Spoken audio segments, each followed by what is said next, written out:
Business update. Hello दोस्तों, आप सुन रहे हैं रेडियो आसमां और मैं हूं साकेत सोनी। मैं लाया हूं आपके लिए बिजनेस अपडेट, व्यापार की बातें और स्टॉक मार्केट की हलचल।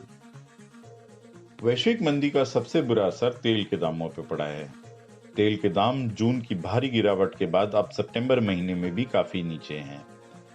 कल यूनाइटेड स्टेट्स मार्केट में तेल के दाम 7% गिरे। डिमांड काफी कम है और सप्लाई ठीक ठाक। सऊदी अरेबिया ने इसी हफ्ते प्राइसेस में कुछ कटौती की थी, लेकिन उसको कोई सपोर्ट नहीं मिला। इसका मुख्य कारण यह है कि विमानन क्षेत्र में जेट फ्यूल की डिमांड बिल्कुल गिरी हुई है।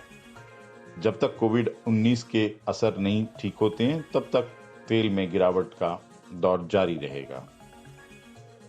पिछले कुछ दिनों ऑनलाइन गेमिंग की पॉपुलैरिटी काफी बढ़ी है।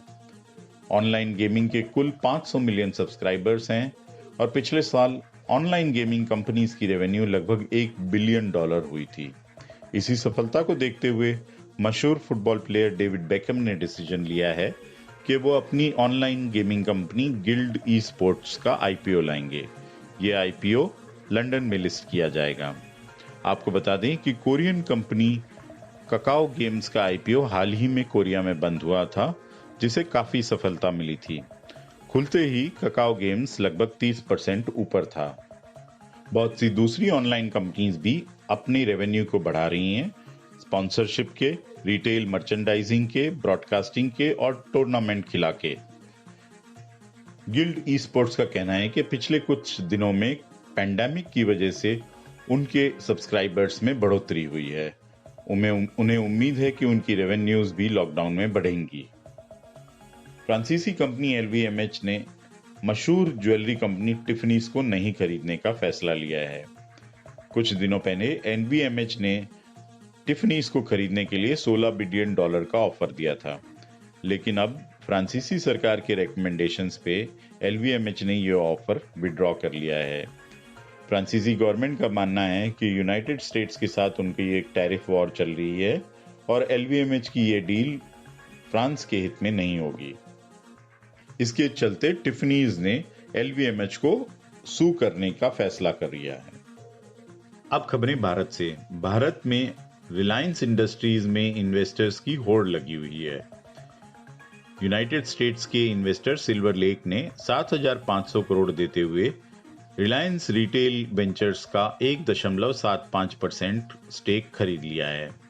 इसमें रिलायंस रिटेल वेंचर्स को लगभग 4.2 लाख करोड़ की वैल्यूएशन दी गई है।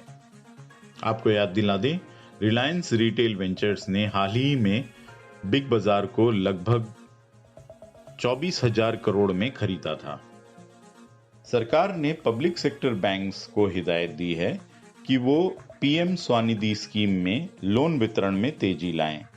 पीएम स्वनिधि स्कीम रास्ते पे धंधा करने वाले, रेडी खोमची वाले और दूसरे ऐसे विक्रेताओं को लोन देता है जिसमें कि बिना कोलेटरल के 10,000 रुपए लोन दिए जाते हैं।